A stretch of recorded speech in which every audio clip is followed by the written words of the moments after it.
Now, not too long ago, I received an email from a man who wanted some advice about his, sexless marriage. He went on to say that his wife is not the least interested in seeing a therapist or hearing the thoughts about their situation from the likes of me, or anyone else for that matter. My advice to him was not so much imploring them to work it out. Instead, I encouraged him to consider his options, including leaving his marriage if the thought of living with a mate who was no longer interested in sex felt intolerable. And I gently reminded him that we each only have so many days left on this planet, and to consider how he wants to spend the rest of his. Now, most cultures call a dissolved committed relationship a failure.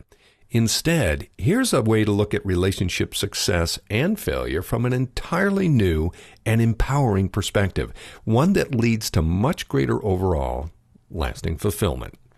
Now, the primary purpose of wedding vows is to elicit a commitment between two people to stay together and support each other, regardless of circumstances. You know, all that in sickness and health for richer and poor stuff. And that, in and of itself, is good. I mean, let's face it, who wants to marry and maybe even have kids with a fair-weather spouse? Culturally speaking, the primary purpose of this solemn commitment was to support the propagation of the species. Without it, given our other genetically wired tendencies, it would be very difficult to have and nurture children who would go on to have and nurture their own.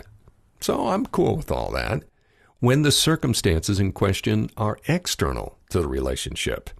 Whether life is challenging or all milk and honey, we are there for each other. However, when internal circumstances change, then all bets are off. By internal, I mean one or both of the parties chooses to no longer connect, either emotionally or physically, resulting in a loss of fulfillment. And I contend that this is the very definition of relationship failure, a condition that can be temporary or permanent. Now, using this distinction, relationship failure has little to do whether you're together or not. In fact, by staying together under these circumstances, it is more of a failure than deciding to go your separate ways. Now, why is that?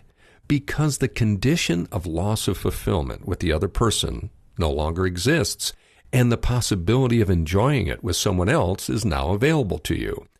Likewise, two people who are fulfilled within their relationship may eventually grow apart for any number of other unrelated reasons.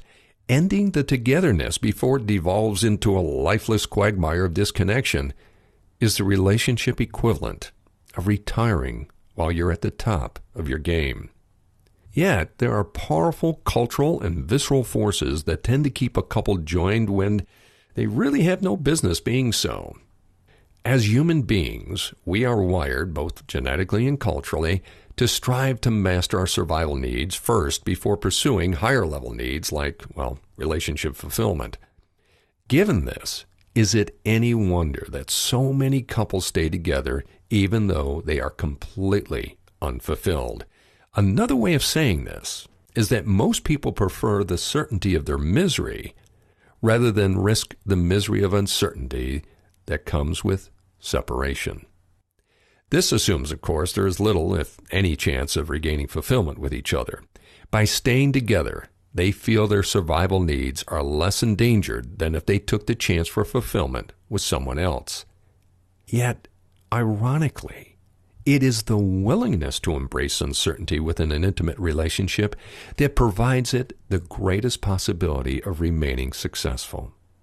Now, my life partner and I are both divorced and know firsthand what a relationship failure looks and feels like. And we both chose to end our respective previous marriages for that very reason.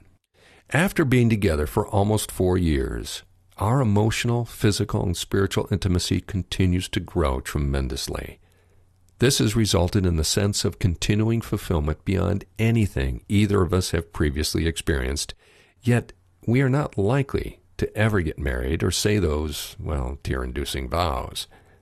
That's because we take nothing for granted, especially each other.